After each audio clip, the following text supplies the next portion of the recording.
All right, I'm gonna try to record as well. Is this my mic?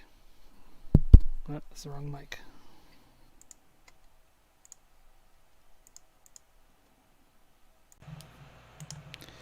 All right, testing mic. Yep, good. Testing mic. Hey, Mike. Mic test. Mic check. Mic check. Mic check. 1 2 1 2. Mic check. Love the background.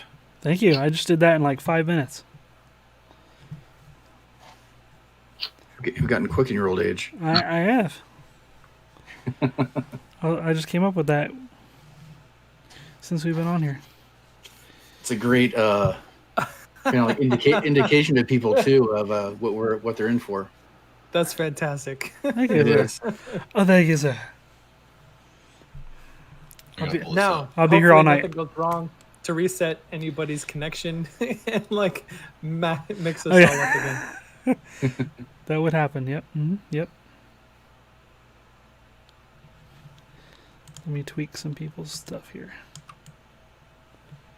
Since Grant has more than just the top of his head. Let's see. Good. Okay. Aw. And of course I jump in and it's a spoiler cast for something I haven't finished. Good night. Oh Man. The dad and his kids. Yeah. He's a good guy. I can kind of feel that, you know. Yeah. We're more on the ball with this than we normally are, to be honest. Well, but I mean, in reality, being able to watch something from home from a streaming service is a lot easier to negotiate or navigate than like a movie that comes out in the theater. It is, absolutely.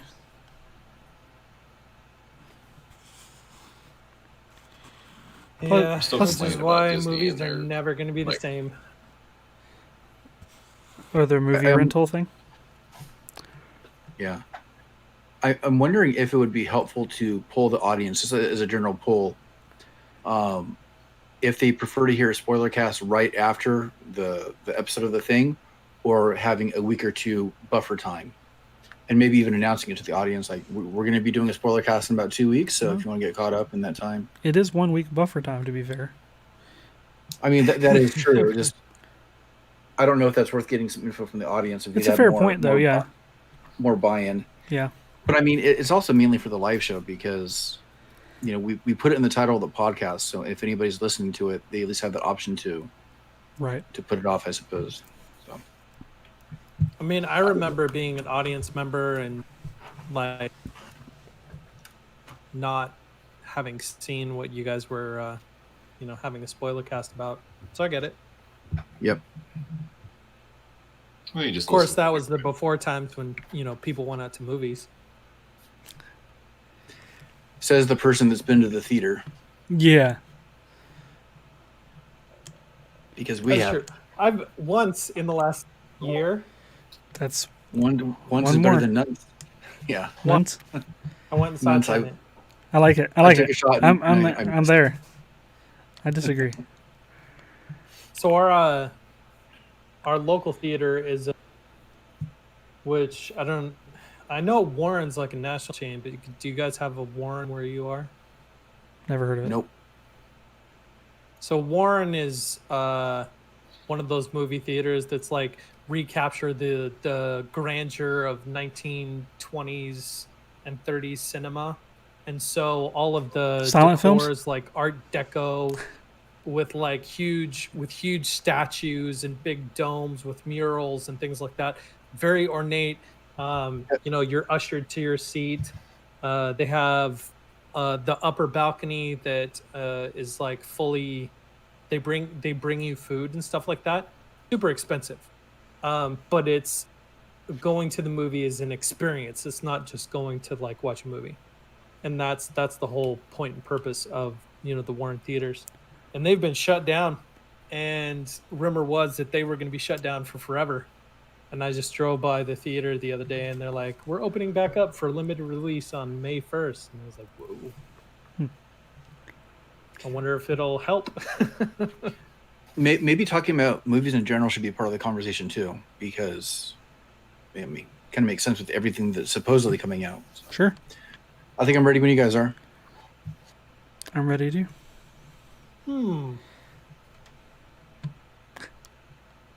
Yeah, I'm ready.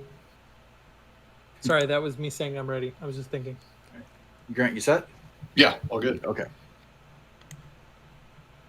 The Super Soldier Serum is underrated, but this podcast is not. Welcome to Making Geeks podcast for makers, families, and geeks. I love it. What's up? How you guys doing? Awesome. So, for everybody who's listening and not in the live chat or not watching this live, we have our special guest back with us, Grant from Dad Crafted. What's up, buddy? Welcome back. Thanks for having me back, guys. Yeah. We're kind of enjoying having the repeat or the sequel of the guests when we have them. It's kind of nice, kind of expanding that conversation. Sometimes one night isn't just enough. So I agree. I'm glad to have you back. Yeah, glad to be back for this topic as well. Yeah, it'll be fun. But before we get into all of that madness, anything special you guys have been up to this week? I've been gardening. That's not terribly exciting, but trying to fend off birds from eating my blueberries this year, which I've never been able to taste. And I've had the bushes for like 4 years practically. So does this call for a high-tech solution possibly to... That would be awesome. I would love to set up some sort of like machine learning, like bird assassination device, but unfortunately, no. Hook it up to like a Nerf gun and I've got auto track the. Yeah, I've got the technology, I'm sure, but no. Unfortunately, it's just as low tech as you can get. It's like a net, essentially, that they can't fit through, and I set up some like 2 archways, like that kind of straddle over top of where the bushes are, and then I have like this really fine netting that goes over the top, and I fashion like a little door on under one of the archways. So it's about, you kind of have to crouch down a little bit to get in there. But we have 2 bushes, and one of them has like dozens and dozens of berries that are like ripening. I can see them. And last year they swiped every last one of them before they reached human ripeness levels. I was like, ooh, this one berry I'm going to get. And nope, I didn't get a single one. So I'm determined at least to make like pancakes or something with the blueberries or something useful. So I'm proud to say that I finished that, and that's looking pretty good. Hopefully it works this year, and no squirrels like rappel down it or try to destroy it or eat through it. What about a motion detector that you hook up to a sprinkler? That would be great. I would. My buddy did that with deer that were eating his trees. Really? And it actually works. Really? Yeah. That's awesome. I'm wondering if even setting something up that would fire like a jet of air at them might even help. That'd be pretty cool. Your audio dropped down. It did? In a weird kind of way. Oh. You guys hear it too? Yeah, He's a little lighter. I've never heard Wes so like subdued before. That's weird. Still? Yeah. I think it's your bass is gone. All the brassy undertones of your sultry voice is no longer there to please our eardrums. You just have a couple puffs on the stogie to bring it back down. So how about you, Donovan? What have you been up to? So I've been working on my Borderlands projects, and on Tuesday I got the idea to. I'm in terms of CNC learning, I'm still at the stage of learning how to cut out basic shapes, and I saw this towel of Claptrap that is kind of like a front-on profile view of Claptrap, and I was like, those are all basic shapes. If I just trace that, I can create tool paths to cut out a little tray for all of my CNC bits, because right now they're kind of scattered all over my workshop because I don't have a dedicated place for them, and I wanted a tray to put them all in, but I didn't want like your stereotypical tray that you find free files for on the internet. So what I did is I screen captured a picture of this towel of Claptrap and went into Inkscape and traced out all the shapes, and then went into Carbide Create and created the toolpaths for it. And it's not great, but for those of you they can see this is my little claptrap tray that I cut out on the CNC and then I painted, and now I'm weathering and giving the cell shaded texture too on the inside, and then I just got to put some finish on it, and I should have a video for this little simple project out by this weekend. Very good. Looks good. Yeah. And you got a machine to play nice with you, so that's positive. I know, right? I mean, I did break a bit. That was doesn't my- count. That's standard. That's Yeah. standard. Yeah. Have you, Grant? I've been editing video. I can show the video for the people watching. This is the wooden Mando blaster. It looks great. So cool. Supposed to be a replica of Mando's blaster from the show, and it's made of walnut, and the grips are red heart, and then there's maple accents, and then the purple heart trigger, and whatever this rod thing is on the side. So this one's done and finished, and I'm working on a video, and then I've got 6 more in progress that I've been working on slowly out in the shop this week.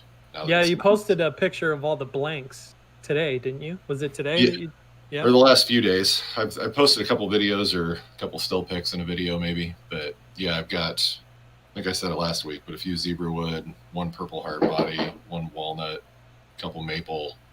So they're coming along. I've got the body and the grips all cut out. And now I've just got to do I've got to get the lathe back out and do all the barrels, which will probably take me a while because I'm not very good at that. And then just bandsaw all the little tiny intricate pieces. But yeah, that's been my week. The video editing always takes me forever. I don't know about you guys, but I struggle with that a lot. I don't have the best computer in the world probably, and I don't have the best. I use Pinnacle Ultimate to do video editing, and it crashes a lot, and freezes a lot, and I lost about an hour and a half the other night. But yeah, it's getting there. Man, Pinnacle is a name that I have not heard in a long time.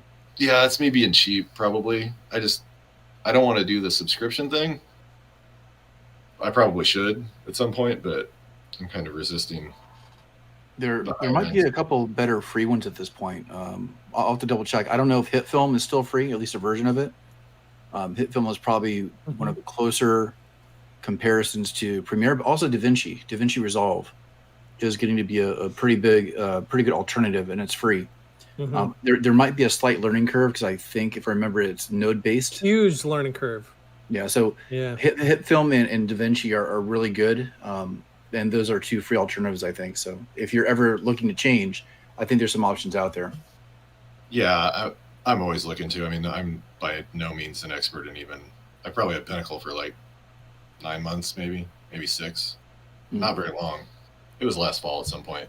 So, and there's not the volume of YouTube videos to help you with tips and stuff. So No. I'm completely novice. I almost reached out to you, Donovan, this week on your, I don't like Chick-fil-A that much, and I never played Borderlands, but that video you made was freaking awesome. The cow video, in your effects and everything, your cinematography is on point. Thanks. I'm trying. Now, actually, we should remind everybody of that too, to go check out the video. I thought it was fantastic. Yep. And Donovan, a lot of times when you put out a video and I'm watching it and I get kind of pissed because I'm like, I teach animation, I teach art, and then I see you do stuff like this. It's like I should be able to do more like that. Yeah. So it was really good. Impressed. They're fun to do. I wish I had more time to put into them to make them look better, because it's terrible how little time I spend trying to make them look passable.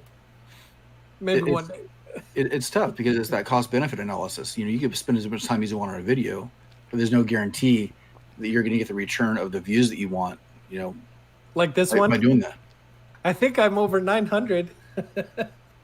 At least you're 900. I don't think my last video broke 1,000 yet. Oh gosh. And that was 3 weeks ago. Not that Yeah. it's worth it, but after a certain point in time, you think you should have more views. But anyways, One day. yep. I'm getting there. I'm kind of in between some projects right now. I've been doing a lot more art-based stuff just because it's kind of the what I'm doing with work right now. And it says at this point in time of the year where I'm kind of like in a position where I need to kind of put my head down and race towards June to finish all my regular responsibilities with work. And then hopefully, starting summer, I can hopefully put out a bunch of videos. I have about 3 or 4 ready to go. I have one small video that I think I'm going to try to do, at least start this weekend, but I'm not going to talk about it quite yet. If anybody follows my Instagram, they might have got a little bit of a hint of something that I'm working on, which is also going to relate to what I'm geeking out about today. So I'm going to hold that for later. So. Nice. Yep. So we have a special podcast today, something that we've been kind of waiting to do, or actually wanting to be able to do for the last couple of months, and that is do kind of a wrap-up of Falcon and the Winter Soldier. So we're going to be doing a spoiler cast of the season finale and everything related. So if you have not quite caught up with the show yet or finished it, feel free to either pause or wait a couple weeks and come back when you're ready for it. Because I think that we're going to have a pretty in-depth discussion of the finale and everything related to it. So Yes. I'm wondering who should we have go first, if anybody is kind of chomping at the bit to start talking about it. Donovan could barely hold himself back. Not me. Not me. I'll see what I can do. We can just kind of have a discussion instead of... Sure. Yeah. I mean, it doesn't have to be overly formal. Just I Yeah. don't know who wants to kind of start it off. Well, let's see. So, for me personally, I was not looking forward to this series as much as some of the other ones that were announced. So go into it, especially coming off of WandaVision, with that one being so unique. And I think a lot of other people felt the same way. Like, I wasn't sure how to temper my expectations. Like, he had such a creative, interesting approach to the series and everything, and then this one was a little more run-of-the-mill standard Marvel stuff. And I think maybe just coming off after WandaVision kind of set my expectations a little bit wrong. But as I progressed through the series, I ended up liking it more and more for different reasons. It definitely had its issues here and there, but from just a fun perspective, I thought that it diving into some of the more intricacies with Bucky, I always thought his story was interesting, but never really given much screen time or a character development for a lot of it. And I enjoyed the Wakandan kind of aspect, and you got to see more of the stuff that he went through, and his story arc was cool with the list being that it was the same physical notepad that Captain America had his lists on, when he was trying to acclimate to current cultures and stuff when he woke up from the ice. I thought that was neat, although at the end when he resolved the last name on the list, I wish they would have spent a little more time on that. I wanted to see more of the reaction of the older Asian gentleman, Or anytime. Yeah, because they're building up to that moment, and then they just kind of shut the door, and you're like, oh, what did they say? I don't know. You wanted to see more of the reaction. The way that they did it was classy or whatever, but I don't know. I just felt a little bit let down by that. Some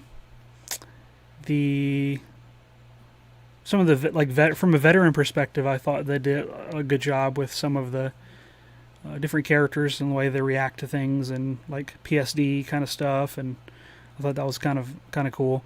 I'm just kind of skimming over a couple things that just pop out at me.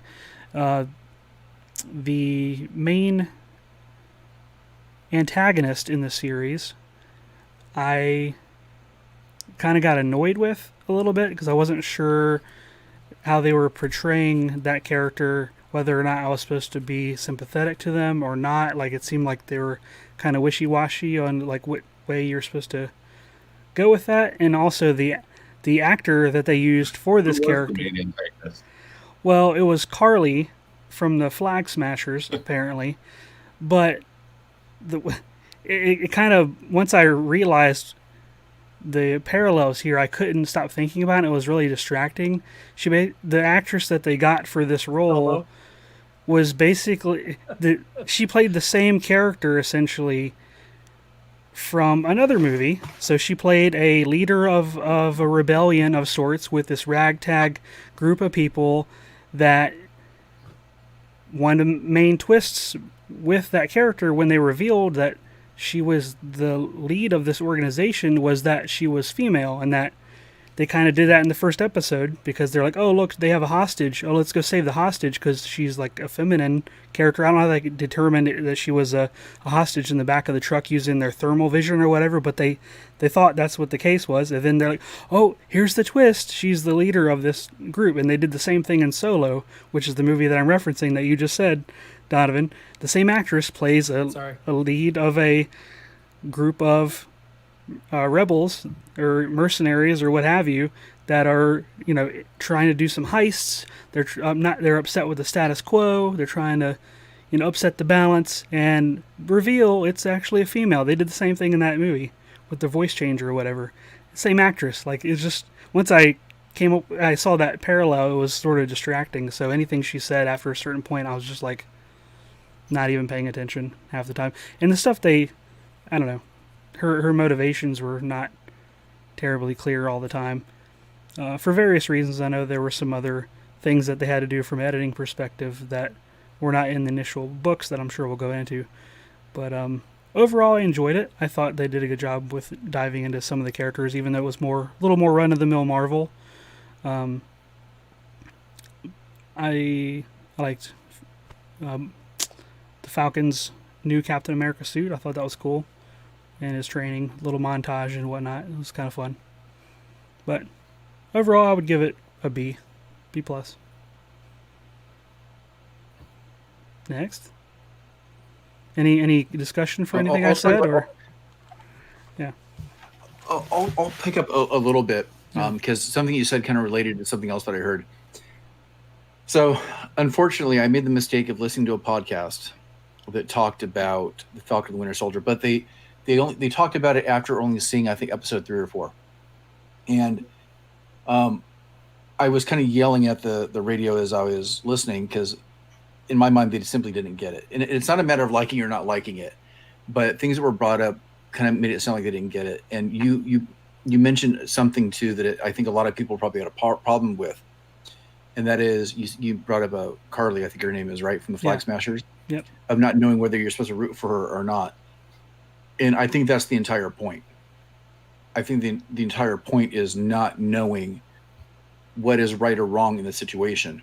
Sure. And I think the bigger theme that's going on, I don't know if this is intentional. I don't know if I'm reading into it too much, but this also kind of applies to WandaVision, that even though these characters have a history, the situations that we're witnessing, there's no foundation, there's no ground. Everybody is trying to find their way and kind of redirect themselves. And I think that's what we're feeling. It probably could have been done. Yeah, it probably could have been done in a much better way so that it was clear that that's kind of the point. I think it's implied in a way that maybe not have been clear enough to audiences. But then once again, that might just be my interpretation. We know that both productions had to change things because of COVID and other things, and we don't know what kind of impact that had on the overall feeling of the story. But to its detriment, in a way, the Falcon and Winter Soldier is trying to tell a story that is pretty strongly rooted in real life. So there was a lot of moral grandstanding in it, especially at the end. The end huge long speech that Falcon gives. And I'm sitting there listening to it, and I like the speech generally. I'm just trying to kind of accept it for what it is. I could just picture the amount of people that are so upset and don't like what's being done. And I don't know what to make of it. I think it definitely could have been better, but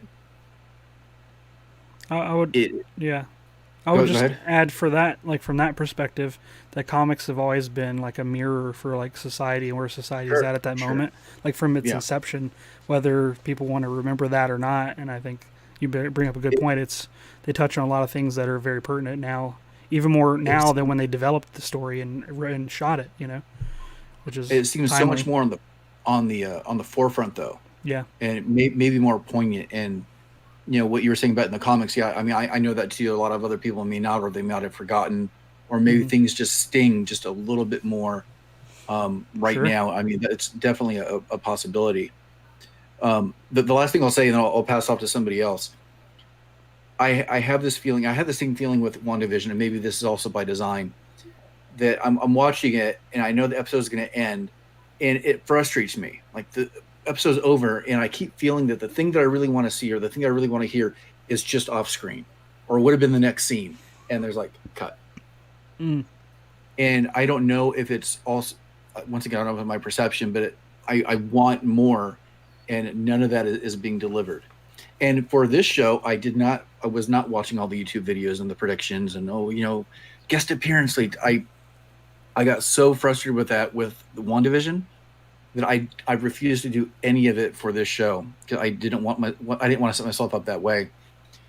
In fact, I didn't even watch any of the trailers that were officially released for the episode. So nope, I'm going to go in blind and just try to enjoy it for what it was. But I mean, there were some things I really like too. I like the arc of John Walker was the guy's name. Yeah. Yeah. I like his arc for the most part, but I think there's so much story there that we're barely given breadcrumbs on what's going on, and it's frustrating to have to wait for this entire universe to build back up to see where everything is leading. But yeah. Yeah, I think in general, I'll probably say this a few times that there was so much going on that like it should have been 2 more episodes. I feel like if they would have given it a little bit more time to tell what they were trying to tell. I mean, you could almost say the other way of like they could have got rid of several characters maybe and it could have been a movie, but I think for what they were trying to do, there should have been 2 more episodes. And I know we'll probably get into this later, but you mentioned like rewrites and some of the other things, but I did listen to a podcast where they interviewed Malcolm Spellman the other day, and he said it was originally written as 8. And then that, I think he said like it organically condensed to 6. I don't know if I believe that, but it feels like there was just parts missing there where you're talking about the John Walker arc was that mostly got told, it felt like, except for the end was kind of confusing me, but like Carly's character and even Isaiah's character, I felt like both of those, they could have done a lot more. Like we could have got flashbacks. We could have got more understanding. Like they could have done an Isaiah versus Winter Soldier fight to actually show what happened. That would have been cool. 30, whatever it was. And Carly's character, just like they could have actually shown, I don't know, hardship, why she's so mad. And I don't know. Part of that's probably the rewrite. That's where it's hard to judge some of these things based on I feel like it did get rewritten. But overall, I mean, I enjoyed the show. I didn't think too much about all of this extra stuff. I watched it for what it was. I tried to stay away from the speculation. I really liked the finale. Like I thought all of the action that they packed into the finale was good. And I know some people complain about all they did was fly around just like the finale of WandaVision, but I'm all for fan service, so that was fine with me. I love the finale. But overall, when I tried to write out my thoughts, I thought maybe I'll do a blog on this. And then when I started writing, you realize like, wow, they really tried to pack in a ton. And I don't know that they pulled off, that they landed as well as they could have, just because there was so much going on.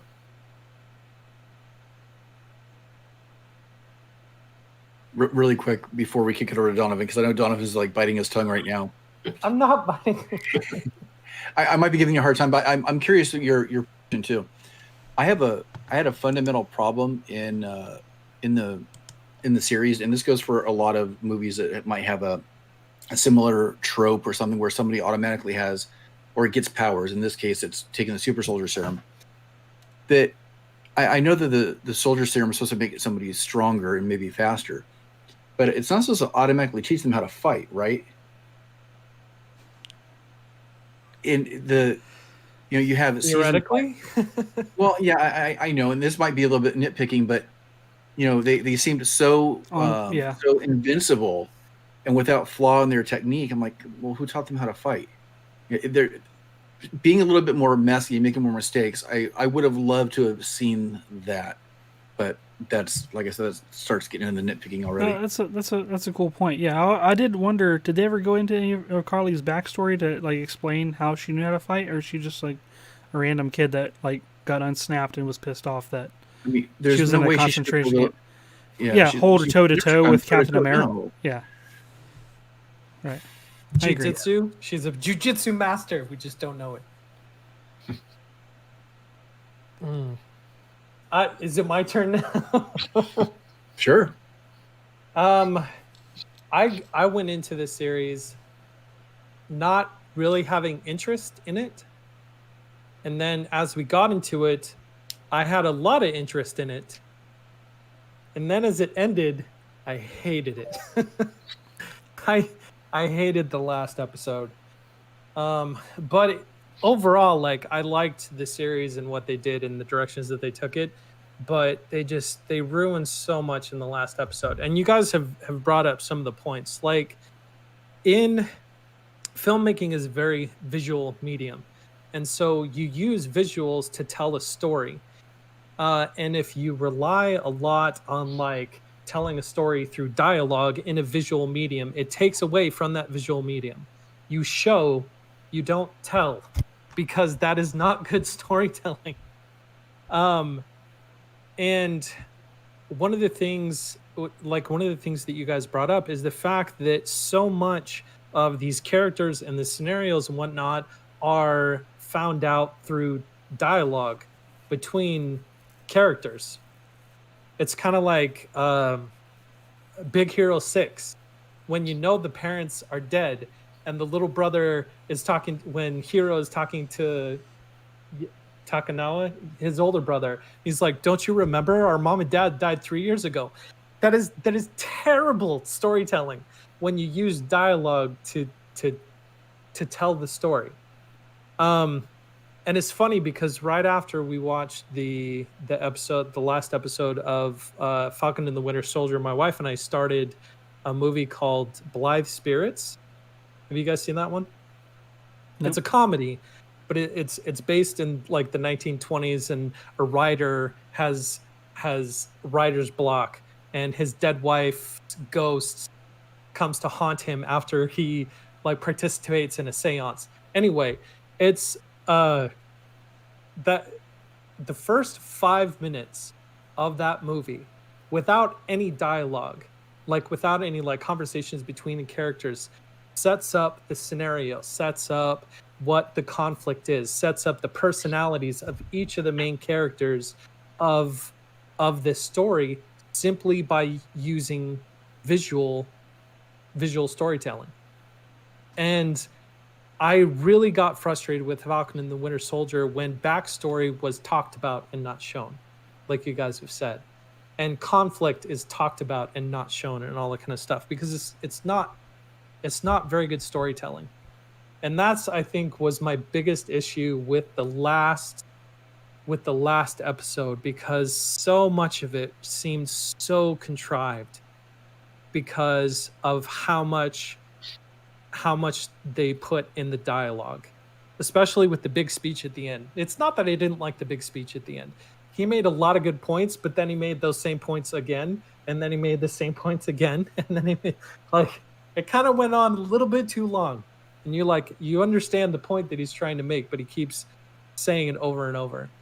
And the entire arc of this series, I think, just petered out in that last episode, and it was kind of hard to just sit through it, because like the big one with Bucky, his entire arc just stopped when he went to go talk to the old man, and then they don't resolve anything.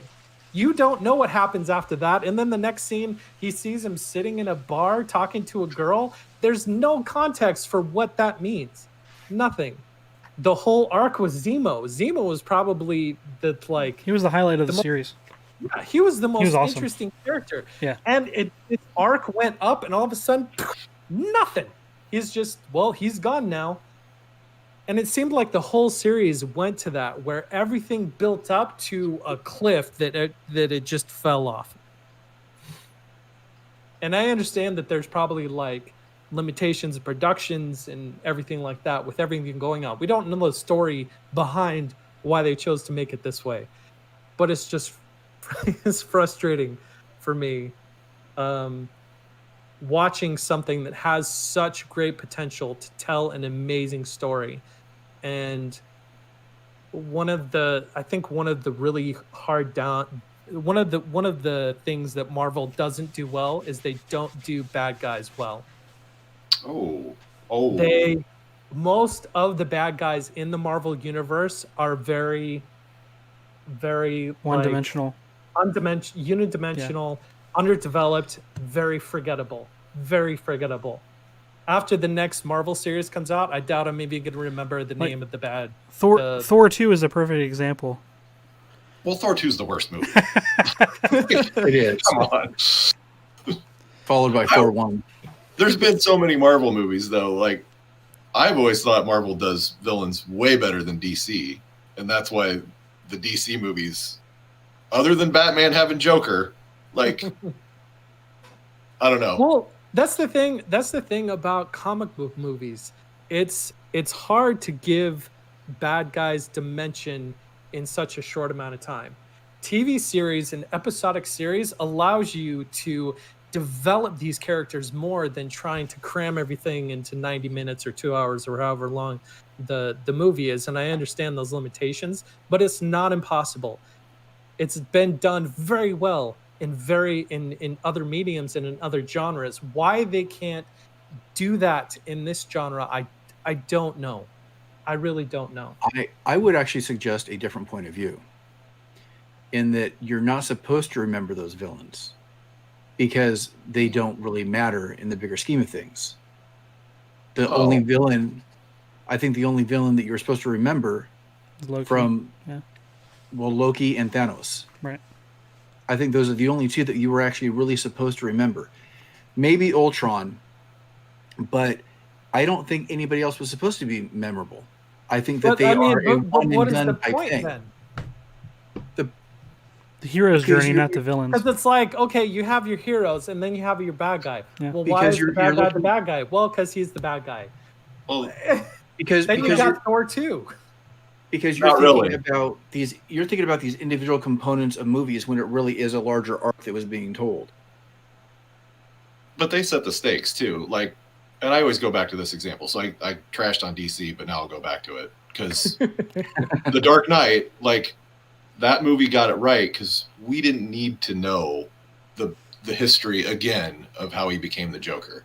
Like, he showed up, he started blowing crap up, robbing banks and shooting people, and we knew this is a crazy version of the Joker. And it was awesome. Like, you don't have to give us the whole story all the time to fully understand or have the bad guy have depth, I guess. And I mean, some of my favorite Marvel movies, like, I would go through, like, Infinity War, Thor Ragnarok, Captain America, Winter Soldier. Like, all of those had the villains that I thought were really well done. Like, all of those I thought were fantastic. The show was really confusing. But well, it's also hard because I don't like when they try to make a protagonist empathetic while at the same time having them do terrible things. Protagonist or antagonist? Well, what would you consider Carly? Is she a protagonist or an antagonist? Antagonist. Okay. You're the filmmaker guy, you tell me. Well, because we haven't even talked about the Carter, Sharon Carter. Oh yeah, we gotta get to that. And there's nothing to talk about. The whole reveal that wasn't a reveal because everybody knew it from the second episode. I thought that was actually really boring. She was the antagonist. Power Broker. That was the name. The Power Broker was the antagonist. Carly wasn't the Power Broker was the antagonist, but like so much of it wasn't developed. Like, yeah, but just because Sharon Carter's the antagonist doesn't mean that Carly wasn't also an antagonist, especially when they were in league together. It's possible to have more than one. She was like a pawn of hers, essentially. Sure. Yeah. A henchman, in a way. Yeah, but I mean, so was Wanda at one point. Sure. Maybe she is one again, too.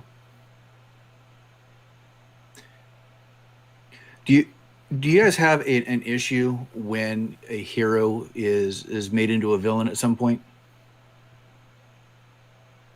Like the This- trope of what? that, or what? Yeah. The reason why I bring it up is I'll never forget. A while ago, is actually years ago, I was talking to an uncle of mine who is, he's quite a bit older. Like he's in his 70s now, but I remember I don't remember why we even started talking about this. But you talked to me about we were talking about the original Mission Impossible movie, well, the Brian De Palma one with Tom Cruise and that the whole crew, and he said he hated the movie John Voight. because of John Voight's character. He could not stand that this person who was supposed to be high up in government intelligence was the villain.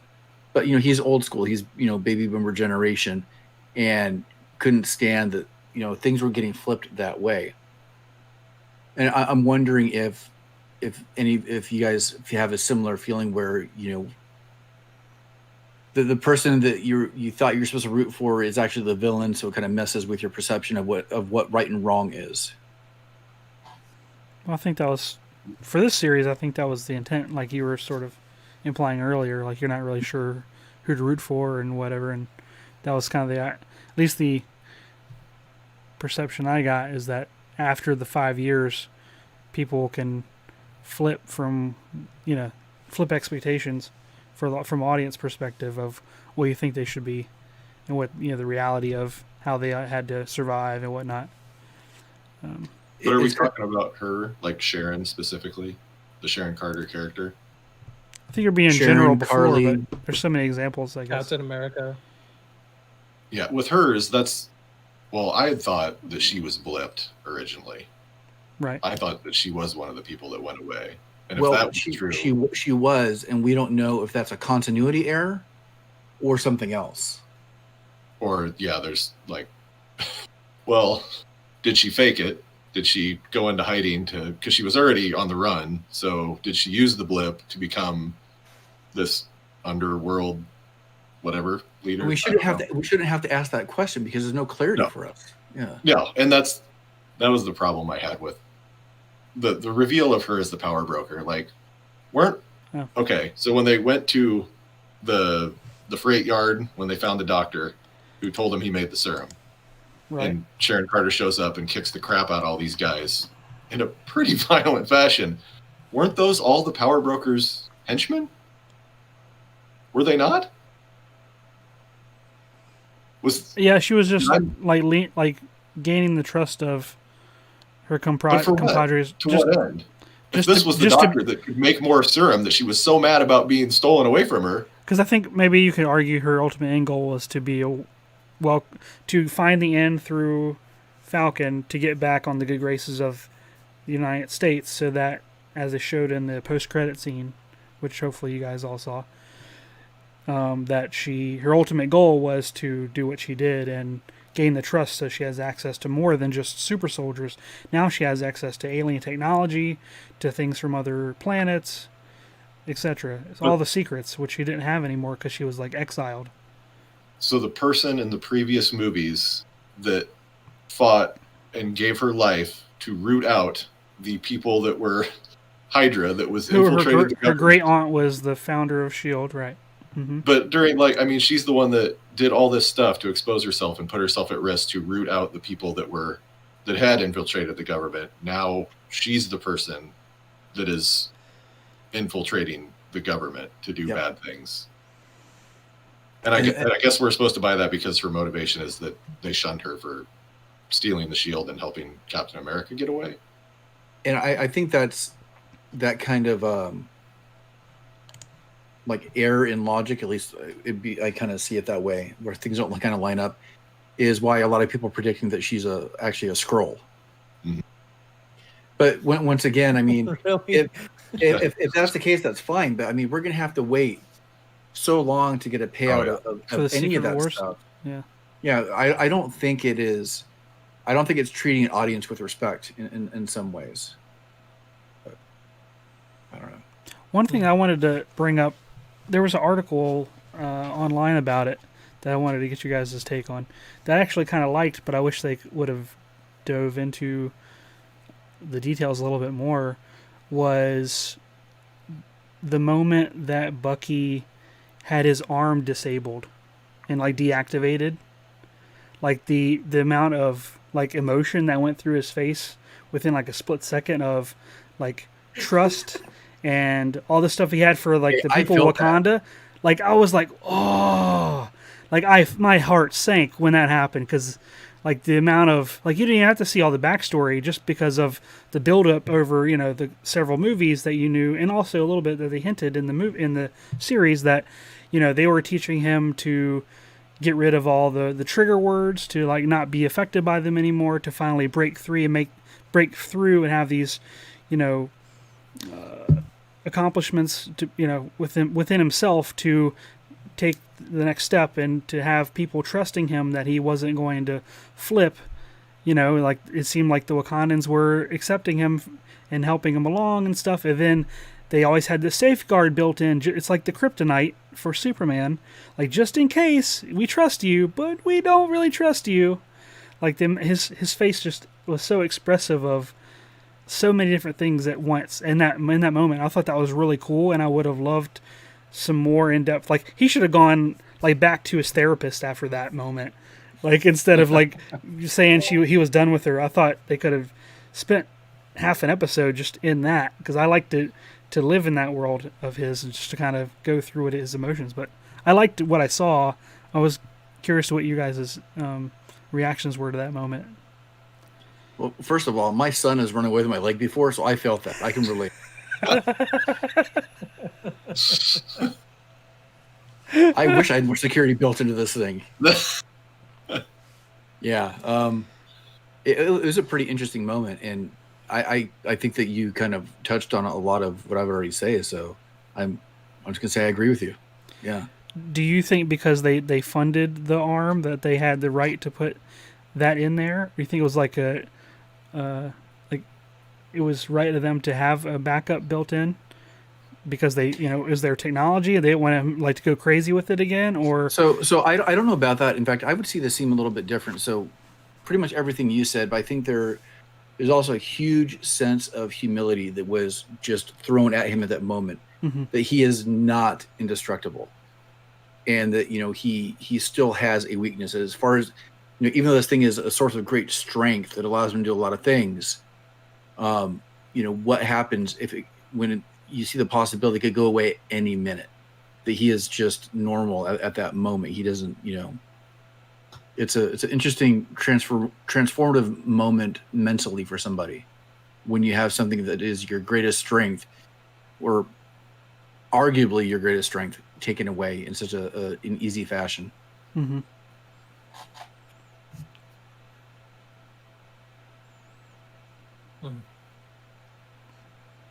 I see the gears turning in Donovan's head. Well, because you were talking about how Winter Soldier is one of your favorite movies. And I have to agree, like Winter Soldier is my second favorite Marvel movie. And the only thing that could have made that movie better was that if Hydra wasn't the villain. Is that if Captain America was fighting against S.H.I.E.L.D. instead of like this secret Hydra infiltration unit, whatever, forgettable bad guys. But if Captain America had fought against S.H.I.E.L.D. and everything that S.H.I.E.L.D. was doing, as the dissonance between what Captain America believes and what S.H.I.E.L.D. was trying to like do the with global all their new the global power. Yeah. That would have been a much better movie than trying to do the Hydra thing. And talking about Bucky and realizing he's vulnerable, all this kind of stuff. What I think, this is just my opinion, but what I think would have made this series great is if they would have focused on Bucky and Zemo, and the arc of Zemo wanting to wipe out all super soldiers, but then coming to terms with Bucky being fixed, good, and being fixed, and having that be the arc that resolves when Zemo realizes that he's going to keep Bucky alive, because even though he's no Steve Rogers, like he can still be a super soldier without being evil. And I think that arc and that story would have fixed everything that I don't like with this series. You might Because- still get that eventually. That's the Yeah. thing. It's like, these go on forever. that may still be coming. True. He's on the raft, and he still has power over things that are happening out there. So, with his butler being an assassin now, and Julia Yeah. Louise Dreyfus, He Like, I can't don't put know. on his own socks, but he can plant a car bomb. In a small way, I'm watching that scene, and I see the flag smashers about ready to get away. I'm like, my God, don't leave this thing unresolved. I don't want to hear about the flag smashers anymore. And then the car blew up. I'm like, thank you.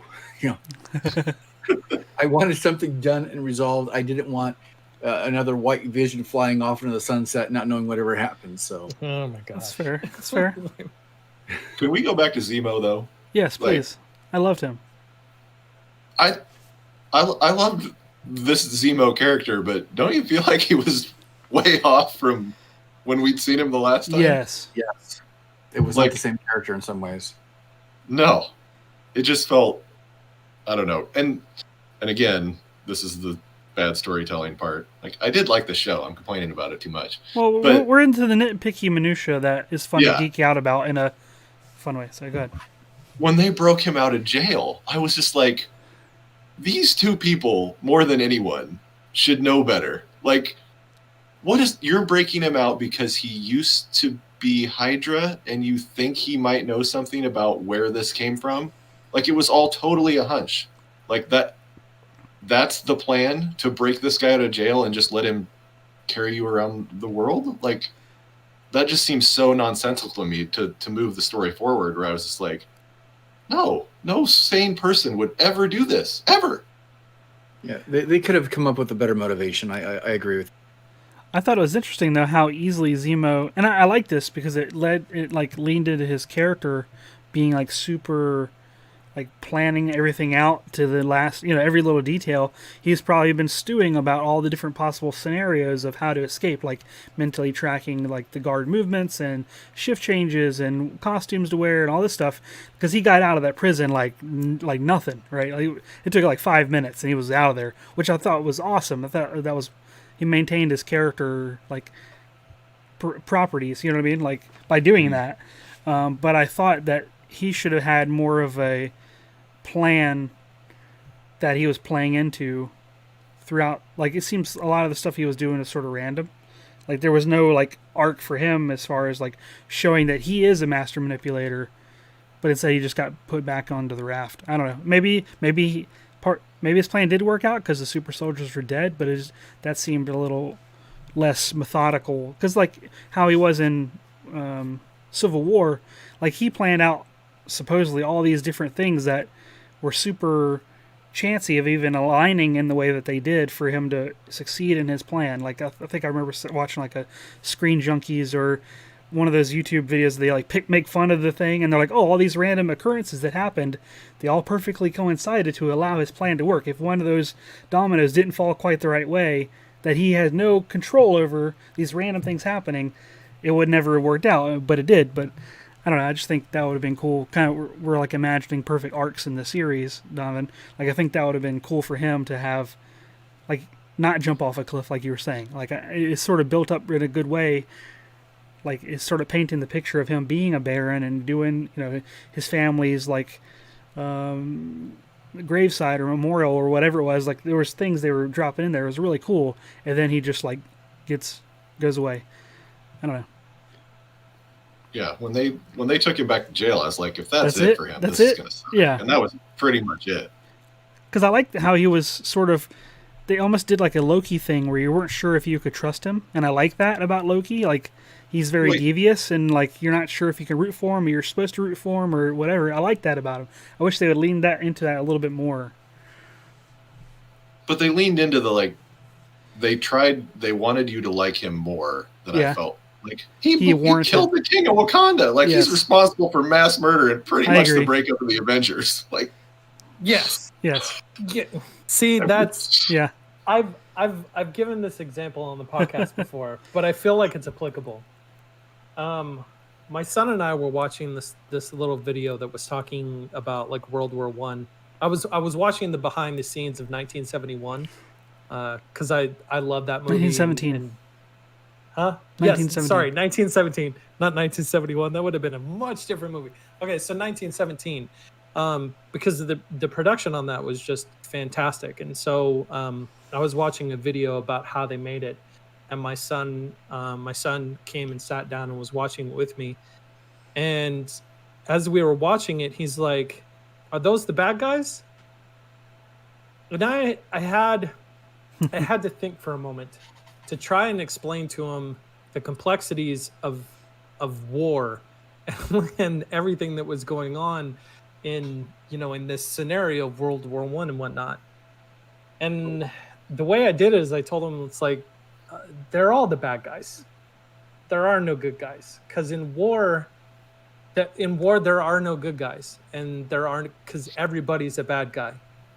And when we watch movies and we watch shows and stuff like this with my kids, not that we watched this TV show with my kids because it was way too violent and had way too much cussing, which was kind of off-brand for Marvel, but I mean, that is the direction that they're going. We should talk about that briefly too, but go ahead. Yeah, it's I have to explain to my kids, it's like we look at superheroes like the apex of like the good guys fighting the bad guys, but I have these moments with them when I have to try to explain like nobody's the good guy. Like they're all bad guys.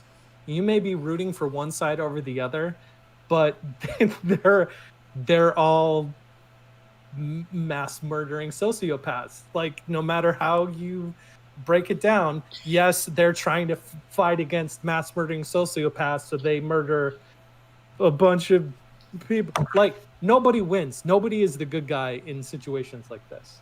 And so being a dad of 3 little kids and being a geek and consuming content like this, I have to think about how to explain things like this to my kids. And that's one of the things that I came up with in terms of like, you're talking about the good guy turning into the bad guy and the all that kind of stuff. And in my mind, I'm like, they're all bad. They're all bad guys. They're all bad guys. That's just how it is. We root for them because they're fighting the bigger bad guy. But in all honesty, they're all bad guys. That's a Look at Wes's face. that's a tough stance to take. I think it's an important conversation to have, but that's kind of hard to parse. You're saying Steve Rogers was a bad guy. I think more accurately, each side thinks they are the good guy. Each villain is the hero of his own story. Which that's a little more nuanced than saying everyone's bad guy. Mm-hmm.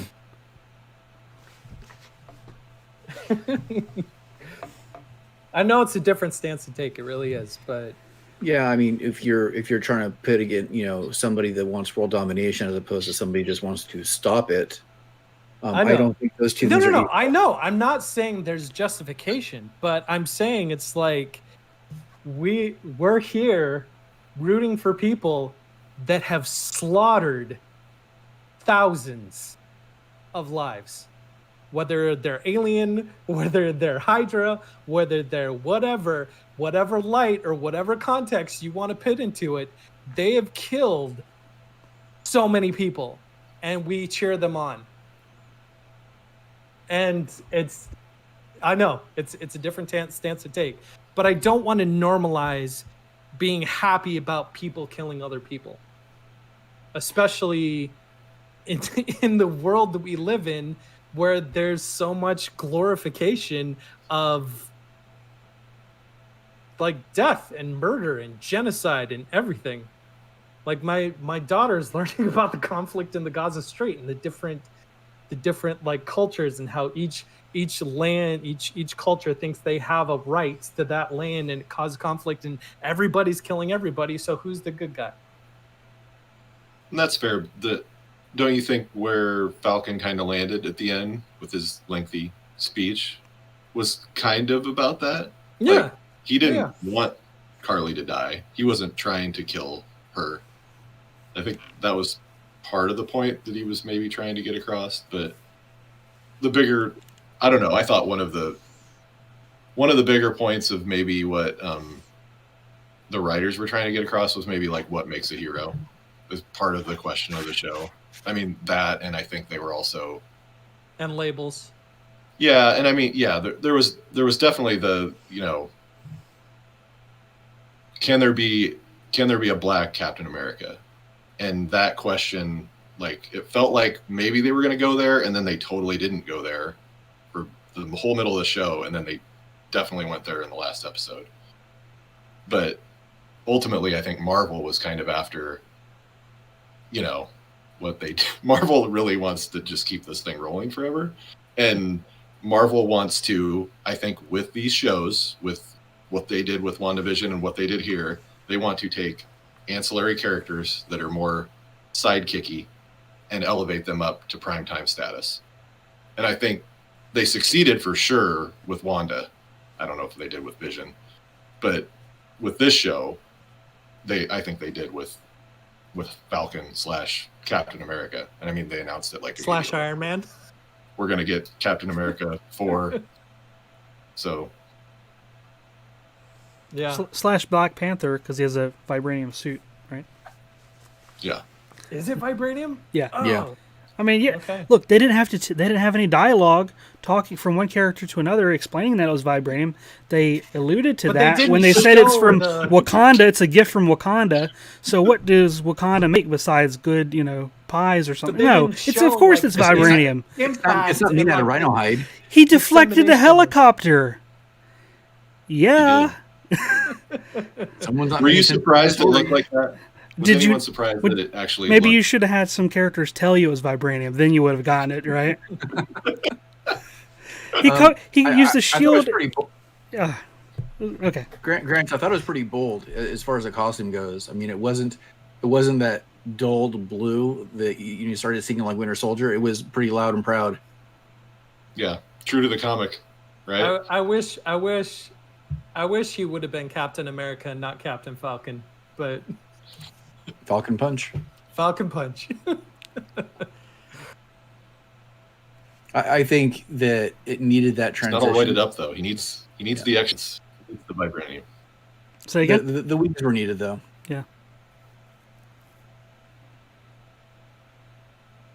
It's funny. Anytime we talk about movies, I feel like me and Wes are just like polar opposite sides of any conversation. Well, if we all had the same perspective, then what a boring podcast would that be?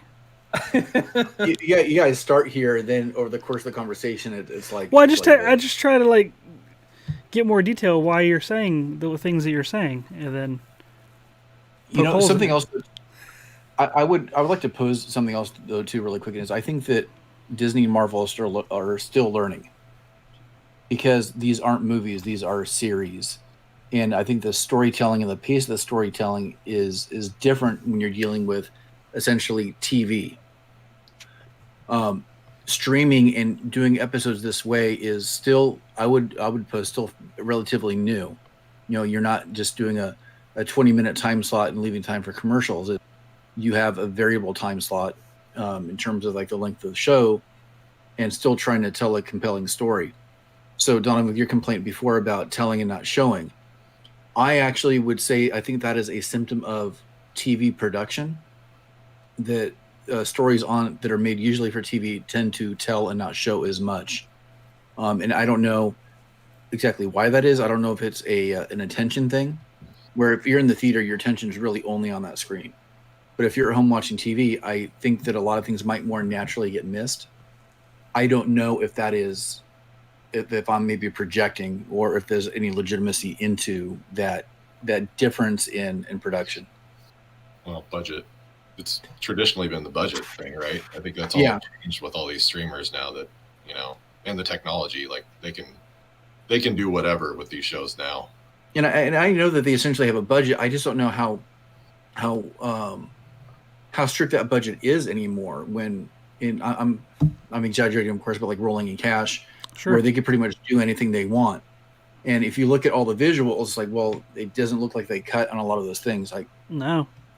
I don't know. I thought the action scenes with like Falcon like zipping, like he's like flying through the inside of the helicopter, yanking the pilot out mid-flight. Like I thought that was awesome. And like other things that he was doing, I thought was very engaging and entertaining. Yeah. And even the stuff that wasn't, super like big budgety, lots of money. I thought the fight with those two versus Wyatt Russell's Captain America, the John Walker character in the warehouse, like that was wild. When the Wakandans busted in there and started whipping them, I thought I had a smile on my face the whole time. Great, yeah. It was amazing. That was a good scene. Yeah. Yeah. One thing we've sort of alluded to it, but we haven't actually discussed it, and I'm curious for your takes as well. Like a lot of people had pieced together from the weird editing and other clues in the story that they had another plot line that we haven't actually talked about yet on the podcast, that there was a large like pandemic / virus plot line that was written out of the show because of the timing with the current state that we're in as a Earth. Do you think that we as an audience, if we're given that information, and they confirmed it like yesterday or today, that indeed did happen, that was speculated, that they had an underlying plot line that was rewritten and they reshot different things to make it work by taking that out. Do you think with us having that knowledge that happened, we should give more leeway to the story because they had to piece something together that wasn't the original intent? Like you said, that could have been 8 episodes. We don't know. Maybe they, in order to make it work, with the time they had, with the, having actors come back or piece together stuff from the scenes they had already, do you think we should give them a little leeway, a little, a couple mulligans in like sloppy storytelling because they had to do that? Or do you think they should have done that? Do you think it was appropriate? What do you guys think? Definitely the showrunners and, the writers that had an original concept, an original idea. And then imagine, if you'd written this bigger thing and then corporate Disney comes in and says, you've got to change this because we don't want to offend anybody. Part of the thing that, at least what I heard, was that if it was pandemic related, that the original script would talked about that they were releasing a pandemic from Madripoor, which is a Southeast Asian country, and they didn't want to contribute to any kind of Asian, offense there. And, if you've got Disney coming in and saying, this has totally got to be cut, like, what are you supposed to do if that's such a huge part of your show? And that was one thing that was noticeable, like the woman, I don't remember the actress's name, but the woman that played the lady that died, like she was a pretty big, not like an A actress, but a pretty big actress. She's been in HBO shows. She's going to be in some big movies coming up. Like, they hired her to play a dead woman and just lay there. Like, there's a whole bunch that's missing from that, in a hospital room that had beds everywhere. And they just throw in a line that like, oh, tuberculosis, like, lots of people in camps die of tuberculosis. And it's total voiceover. Like, you can totally tell. But I don't know. I definitely give them a mulligan the benefit of the doubt. And obviously, I think Disney did too. They hired Spellman. He's going to do Captain America 4. So I would have had a lot more respect if they would have just put on their big boy pants and just went for it. I know that would never happen. And Grant, you brought up something that I didn't think about in terms of context, with Madripoor being shown as like a Southeast Asian country. And I kind of get it. And I know that Disney is very beholden to China right now for a lot of different reasons. And it's having a bigger impact on a lot of our content more than what a lot of people realize. Pain's temporary, film's forever. I wish they would have just went for it. Wes, we have had this conversation before over what you're bringing up. Almost this exact conversation, but we were talking about Rogue One. Right, with the rewrites? Mm-hmm. With the rewrites and the original direction of the writers and all of the reshoots and everything, and how the end story didn't match what was it? But we don't know the reason for that. We do know the reason for this. So being that we know the reason for this, do you give any? Are you less? Are you less critical? Yeah. Should you be as an audience member? Should we not give them that? Like, we got that extra information that because people have been analyzing the footage and also that they come out and said that. Let's say that are we expected to know that they had to do it? Is that, you know what I mean? Like, I don't know. What do you think? You think that they should have just done it like the way it originally intended? Should we give them a pass? Should they just canceled it outright and not had it air at all? I mean, that's the only option, right? I don't know. China is their biggest market, and that's not going away anytime soon. And so, whether or not we like it, that's how it is. And whether, like, regardless of what it was supposed to be, what we got is what we have to judge it by, I think. This is going to be constant, I think, with every production now. And I hear things all the time of China making requests of companies that change things in terms of content. It's a little bit frustrating, but like Donovan said, I'm not sure if there's anything we're going to be able to do about it, unfortunately. I mean, I'm just thinking about even like Shang-Chi coming up, which we haven't talked about yet. But, you know, I'm sure that, you know, there's been some influence of what is okay to show and not okay in terms of that movie too, especially being, you know, so much rooted in China in terms of lore or imagery.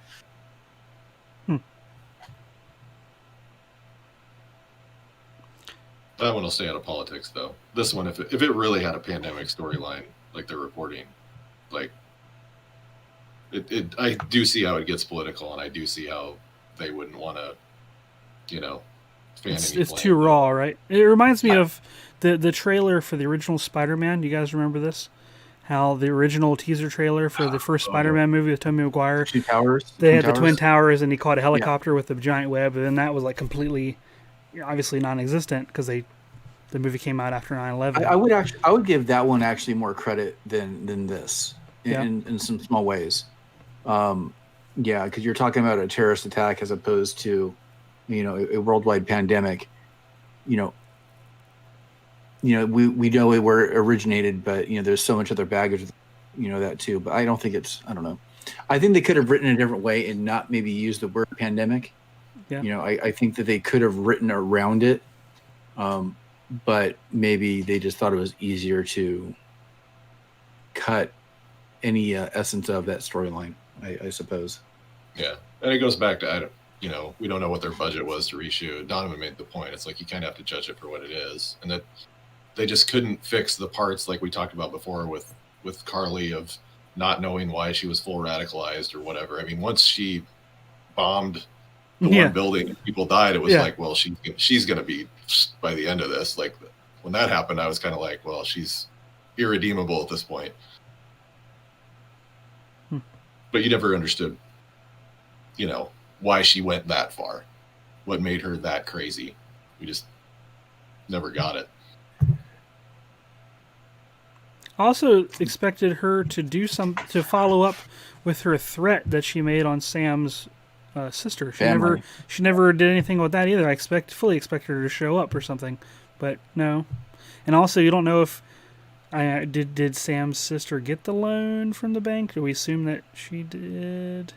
Is she dating Bucky now? Right. Yeah. I don't know. That'll be the next one. Yep. But I thought the John Walker stuff was far more interesting. Like the Flag Smashers, that's true. Agree, like but the John Walker stuff, I thought made it worth it, and I thought Wyatt Russell was awesome. And you know, just the ultimate story was kind of Sam taking up the mantle. Yep. And you know, it wasn't exactly a straight line; it kind of zigzagged all over the place. But I think and not waiting to get for permission, just simply doing it. Yeah. And without anybody else calling him, no, I am Captain America. Right. Just owning it. That was cool. And also, cool. It's sort of a little bit of an imposter syndrome, I think, at play as well that a lot of us can relate to. Yep. Which is kind of cool. So you guys excited for the next Marvel show? I am. Loki's the next one, right? Yeah, Loki. Yep. It looks fantastic. But then I've said that about all the trailers of the stuff so far. Yeah. It looks like it's potentially rich with story, and I can't wait. And I can't wait to talk about it. Yep. So I think we're about that point to kind of transition here. What are you guys geeking out about? I'll go I first. don't. Oh, okay, go first. Just because I've been thinking about this nonstop since last week.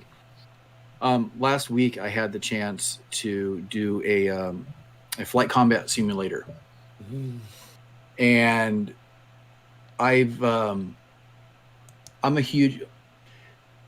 When I was 17, I was trying to get into the Navy, and I wanted to go in to be a pilot. In all reality, it probably wouldn't happen, but I want. That's one of the things I wanted to do, and of course, inspiration being Top Gun.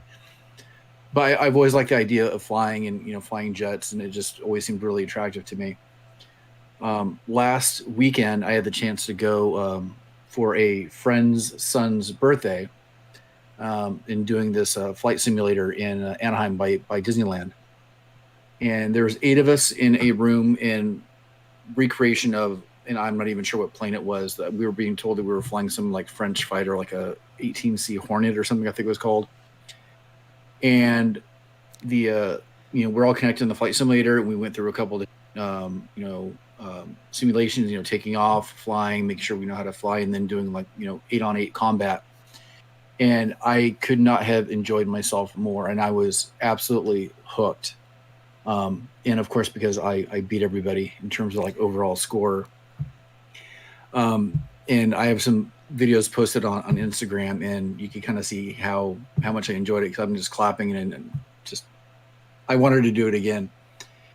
And in the last week, I've been kind of going down the rabbit hole of looking at home built simulators and the software that's being used. And I found the exact software that this place used. In fact, they sell the game's on Steam, and you can play a free version of it. But then, of course, all the add-ons really add on. In fact, if you buy all the add-ons for this game, it comes up to over $2,000. So I'm kind of going down deep, and I don't know how far I'm going to pursue this, but I think I am going to be doing something flight simulator related in the near future. So much so that I think this is going to be my new obsession, and completely forget about pinball. I think there is something here that I'm really enjoying. But That's awesome. We'll see where it takes me. And it's also related to my next project too. Since Top Gun 2 is coming out, I'm doing a couple of things with the helmets, or at least the designs of the helmets. So that's what I'm geeking out about. It'd be funny if you included in your video, like at least a little snippet of you playing like the original NES Top Gun and how like terrible it was. Like you'd always crash into the back of the carrier, or like fly over it. I think that would be hilarious. I've been trying to get this thing to work, because I've had this for 20 years at this point. Wow. And it's an old serial flight stick. Is it MIDI? It's MIDI? GamePort. Yeah, MIDI. GamePort. MIDI. Yeah. Yeah, I'm having trouble getting it working, but that's mine. Who's next? I don't know if I'm geeking out about it. I still have to mull it over in my mind a little bit. But my wife and I watched Shadow and Bone, the first season of that, which is based on a book series. It's on Netflix. It's fantasy, and so if you like fantasy, you may like this. One of my wife and I's favorite authors is Brandon Sanderson. He does an incredible job at world building and magic building and character development, especially when it comes to like female characters. And so his books are some of our favorite books to read together. Like my oldest daughter, like her name came from one of his books. Like that's how influential his writing is. And so when we were watching this, we were really reminded of his style of characters and world building. Because they did a really good job in developing the characters and the motivations and the conflicts and everything like that. But that said, there was still a lot with it that I didn't like. And so I don't know if I'm geeking out about it, but I think it is worth watching. If you like fantasy and you have Netflix, to go watch Shadow and Bone. Cool. I have been watching a channel on YouTube recently called Ghost Town Living. Have you guys heard of this? Nope. So he's a vlogger. He basically, at the start of the pandemic, he started this channel and he spent all of his life savings buying an abandoned ghost town in California near Death Valley. And it's like his adventure of trying to like explore it and like learn the history of it and rebuild some of it and exploring mines and stuff. And it's kind of interesting. It reminds me of the little bit of time I spent at the end of last year and the beginning of this year, like in Wyoming. And a lot of it looks like some parts of Wyoming being all deserty and scrub land and with mines and stuff.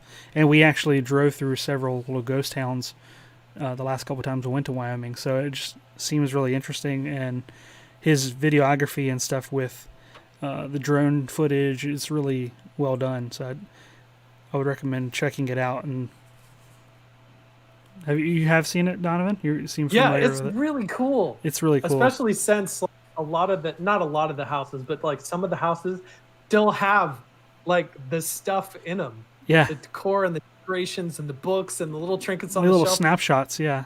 Yeah, it is really cool. He's working with other creators to like rebuild the town. Isn't that right?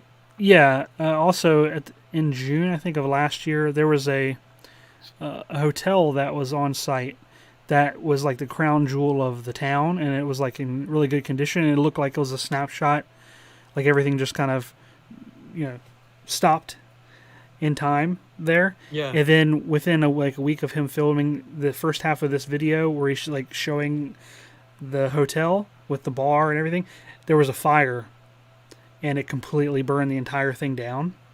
And so that became his, spoiler. So that became his like primary goal, is to like using mostly materials on site, which is a lot of like debris and stuff from other structures that have existed before, and actually like get volunteers and stuff and like build it back to where it was. So he's in the process of that because he wants to have like the hotel working.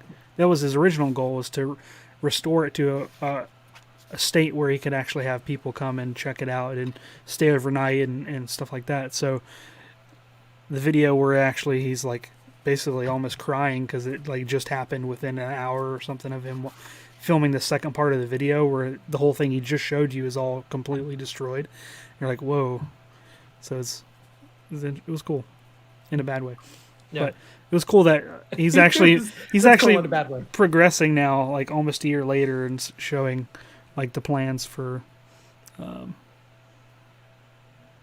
the future. And apparently a couple days just before the fire, he had like uncovered in some of the storage boxes in that hotel like the actual plans for it, so he was able to like recreate it like from dimensional drawings, like architectural drawings that someone had drawn up since its existence over like 100 years ago. So it was kind of interesting that he's able to do that, and a stroke of luck at least that they even had that. So yeah, it's called Ghost Town Living. I recommend you check it out if you like adventure-y kind of stuff and beautiful drone cinematic shots. My What turn. are you, Grant? Yep. I'm gonna say Lego. I got the Boba Fett helmet and the Scout Trooper helmet recently, and we just started building the Scout Trooper. But I ordered that thing after I listened to Bob and Josh on No Instructions like 2 or 3 weeks ago. They were Talking about all the Lego sets that they bought. Well, yeah. I don't know if you listened to that one or not. Yeah. Bob kind of gave the spiel of like, I finally realized like I'm kind of a Collector. I don't remember the word, like a collector, and I was kind of had the thought of like, am I? And I know my wife's always said like, you just buy those for the kids because you like them, and I'm like, well, they like them too, but They're going to like them. I think I've begun to realize I might have a problem because I really want to order like the Darth Vader helmet and the other helmets that I didn't get from the last round, and yeah, those things are really, really awesome, and they're not that big, but they're super cool. But maybe my wife's coming around. She said the other day, she's like, do you know how much these go for in the aftermarket? I'm like, yeah. did you not realize how expensive Lego can be after this? And she's like, you should probably keep buying them. Yeah. Why do you think I've been saving all the boxes? I got a stack in my basement of everything, of all the boxes that we bought for the kids, like all the Star Wars and Harry Potter anyway. Mm-hmm. Mhm. But it's going to hurt my bank account for a while, probably. Yep. It's a good thing they're cheap, right? Yeah. Well, and there's like, have you seen the Harry Potter ones that are coming out now too? Talked about that last week, but man, I haven't seen those. there's some pretty cool ones. And one of them is the chess set, and it's an actual Lego chessboard. And it's got all the pieces and everything. And I'm like, you could actually use it as a chess set. Wes is shaking his head. I don't think he's in on that one. I like chess, so that, I need to see this. That'd be cool. Be cool to teach my son how to play on that. We have some patrons to thank. We absolutely do. If you head over to patreon.com/makinggeeks, you could become one of those patrons that we thank, including Square Splinter, Clinton from C3D Prop Shop, and Jordan Rimple. Thank you guys for being our top patrons, and thank you to each and every one of you who support us every week with your donations. We appreciate you very much. And if you'd like to reach out to us, you can do it directly through our website on the contact page on makinggeeks.com. If you have any ideas for the show, any suggestions, if you want to let us know your feelings on Falcon and Winter Soldier, we'd love to see them. And then on the homepage of the site, you could listen to all of our past episodes there on makinggeeks.com. And you can come check us all out individually, see the projects we're working on.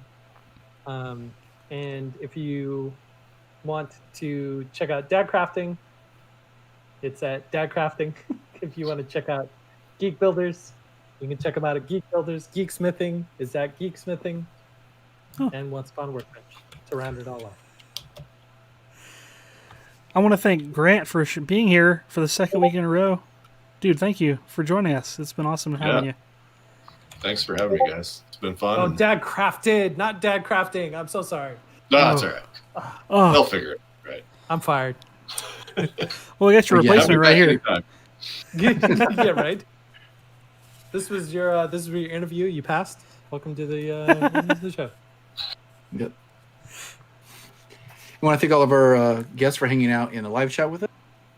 Makes the show a little bit nicer and adds another dimension where we're to see, another conversation going on YouTube. And we stream live on YouTube every Thursday night. That's 9:30 Eastern. 6:30. Yep. 9:30 Eastern, 6:30 Pacific, or wherever you are. You can do the math and figure out the time zone. And you can find new episodes of the show every Saturday morning on your favorite podcast player of choice. So from all of us to all of you, have a fantastic week. See ya.